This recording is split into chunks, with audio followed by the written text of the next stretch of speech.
masyado yun sa akin mga pinagsasabihin mga kung ayaw mo kung hindi mo ko matatanggap bilang kapatid, pues hindi din kita matatanggap bilang kapatid ko.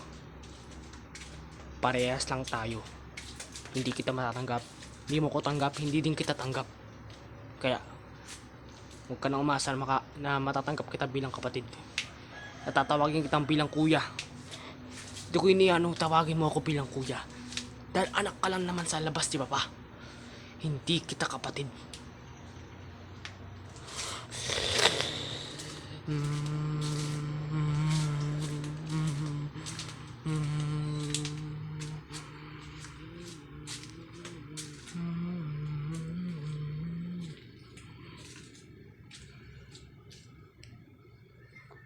Di ko talaga nagugustuhan yung pananalita ng hayop na yun eh. Jonan, nandiyan ba baril mo? O Dodge, bakit Dodge? Anong ano mo? Tuturuan ko lang ng lesyon yung hayop na yan.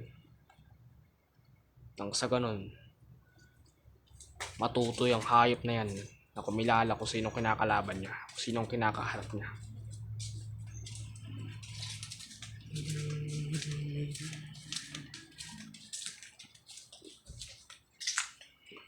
RJ,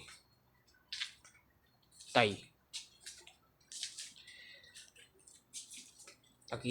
nakita na ba kayo ng kapatid ng kuya mo? Si RB? Hindi ko siya kapatid. Hindi niya ako tanggap bilang kapatid. Kaya hindi ko siya tanggap bilang kuya ko. RJ, kahit na anong mangyari, magkapatid kayo. Hindi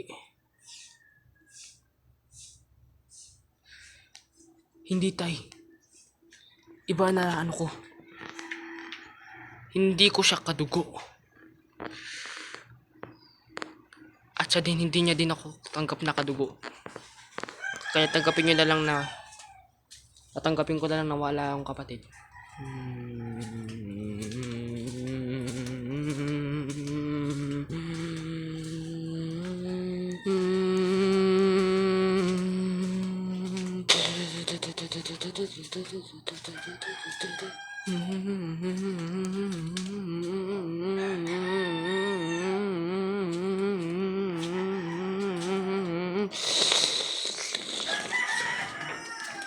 Oy, RJ, tarantado ka. Hindi mo ka ano. Wala ka talagang galang. Anong gusto mo? Papatay na kita.